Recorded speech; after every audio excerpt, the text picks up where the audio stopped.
You ever wonder what's really going on inside the world's most advanced internet censorship system? Well, get ready because one of the biggest data leaks in history just pulled back the curtain on China's Great Firewall. Okay, let's dive right in. First off, the sheer scale of this thing it's just staggering. We are talking about 600 gigabytes of data. That is an unbelievable treasure trove of source code, internal documents, private communications. I mean, for the system's architects, this is a catastrophic breach of secrecy.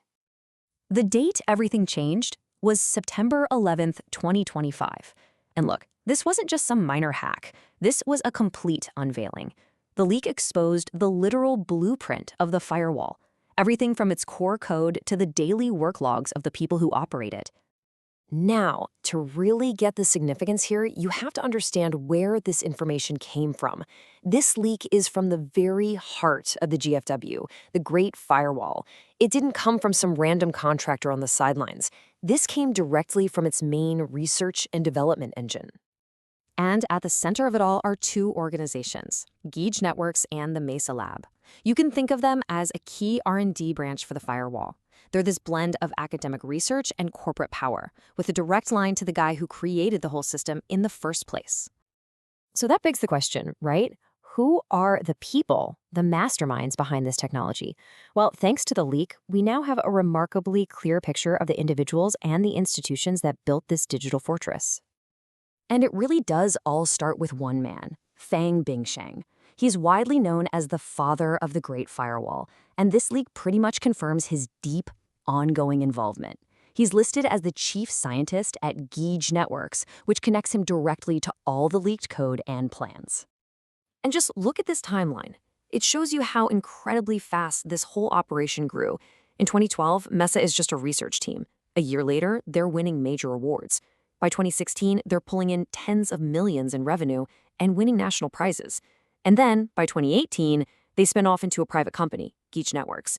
This is a state-backed project just moving at lightning speed. Okay, so this brings us to the most important part of the story. What can this system actually do? The leaked documents are basically a user's manual for a massive surveillance machine. And the capabilities are, well, they're extensive. We're talking deep packet inspection. That's kind of like reading the digital mail of every single user. The system is built to sniff out and block VPNs, to throttle your internet speed down to a crawl, and, of course, to monitor, track, and label individual people. It can even actively infect a user's device with malware. But here's where it gets even more personal. The analysis of the leak reveals a system that assigns a, quote, reputation score to every single internet user, and that score is based entirely on what you do online. So how does this actually work in practice? Okay, imagine you use a VPN, or maybe you visit some sites the system doesn't like. First, you get flagged. Then your score drops. If it drops too low, your internet can be cut off completely. Poof, gone. And to get it back, you might have to physically verify your identity with a photo ID and a facial scan. So the point is, this isn't just passive monitoring. It's a system of active, automated punishment. And these tools can be fine-tuned for specific regions. The documents show that in a place like Xinjiang, the surveillance becomes even more granular, way more targeted. And this is where you see how adaptable the system is. It can set up digital fences or geofences that send an alert if a specific person enters a certain area.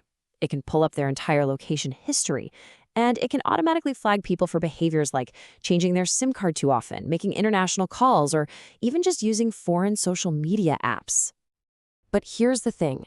This technology and the model of control it represents isn't just staying inside one country's borders. The leak confirms what a lot of people have suspected for a long time. This is a product for export. The documents straight up name countries like Myanmar, Pakistan, Ethiopia, and Kazakhstan as clients. And it's often framed as part of the bigger Belt and Road Initiative. The Great Firewall, as it turns out, is basically a global franchise. And that reality, as you can imagine, set off alarm bells online. As one Reddit user put it, exporting these tools isn't just about selling tech. It's about, quote, removing free speech and the right to know on a global scale. Which brings us to the online fallout. I mean, obviously, a leak of this size is going to trigger a massive and, a deeply polarized global conversation. So the debate online really split down some predictable but very important lines.